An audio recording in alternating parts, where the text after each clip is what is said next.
Hello friends, இன்றைக்கி நம்ம சேனலில் காமாட்சி அம்மன் விளக்கை எப்படி புதுசு மாதிரி பளபளக்க வைக்கலாம் அப்படிங்கிற பற்றி தாங்க பார்க்க போகிறோம். காமாட்சி அம்மன் விளக்குன்னு மட்டும் இல்லைங்க, எல்லா பித்தளை பாத்திரமும் இந்த மெத்தட் யூஸ் பண்ணி நீங்கள் வாஷ் பண்ணலாங்க.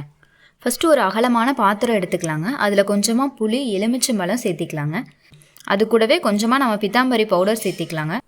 அடுத்து அதே பாத்திரத்தில் அப்படியே கொஞ்சமாக தண்ணி பிடிச்சிக்கலாங்க. இப்போ நம்ம விளக்க உள்ளே சேர்த்திடலாங்க. உள்ளே சேர்த்திட்டு அடுப்பில் வச்சு நல்லா தண்ணி கொதிக்கிற ஸ்டேஜ் வரைக்கும் விடுங்க. இப்போ ஸ்டவ்வை ஆஃப் பண்ணிவிட்டு தண்ணி ஆறுற வரைக்கும் அப்படியே விட்டுறலாங்க. இப்போ வெளியே எடுத்துகிட்டு பார்த்தோம் அப்படின்னாலே உங்களுக்கே டிஃப்ரென்ஸ் தெரியுங்க. நான் கையில் தேய்க்கிறப்பே பிளாக்காக இருக்கிறதெல்லாம் விட்டு வருது பாருங்கள். இனி லைட்டாக நம்ம விம் ஜெல் போட்டுக்கலாங்க. ரொம்பலாம் நம்ம அழுத்தம் கொடுத்தோ தேய்க்க வேண்டியது இல்லைங்க. ஒரு தேங்காய் நார் எடுத்துக்கலாம். இனி லைட்டாக தேய்ச்சாலே போதுங்க. விளக்கு அப்படியே எண்ணெய் பிசுக்கெல்லாம் போயிட்டு பளிச்சுன்னு ஆகிடுங்க.